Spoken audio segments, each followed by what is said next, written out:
Nakatalaga na ang mga Special Board of Election Inspector o SBEI sa mga kaukulang embahada, konsulado at iba pang mga lugar na otorisado ng Commission on Elections na pagbobotohan ng mga overseas absentee voter para sa 2019 midterm election.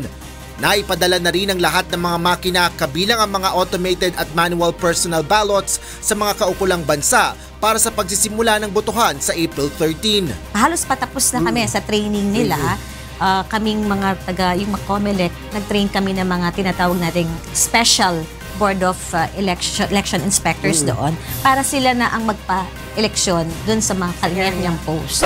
Nasa mahigit 1.8 million ang registered overseas absentee voter sa iba't ibang bansa, ngunit nasa 31% lamang ang voters turnout o ang bumoto noong 2016 presidential at national election. Sa kasalukuyan ay pinag-aaralan na rin ng komisyon ang pagsasagawa ng internet voting sa mga susunod na eleksyon, bagamat isinasaalang-alang pa ang seguridad nito.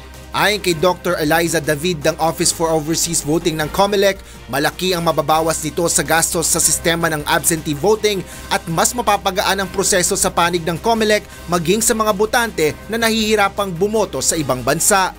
Isa yun sa mga naging problema, ang distance nga daw nung residence ng voter dun sa post kung saan siya dapat bumoto. Yung mga rin kaming mga information na kadalasan din sa Middle East, yung hindi sila pinapayagan ng amo nila pagboboto.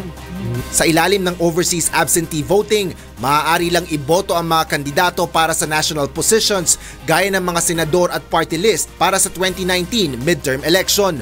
Ang OAV ay nakatakdang magsimula sa April 13 at magtatapos sa araw ng eleksyon sa May 13.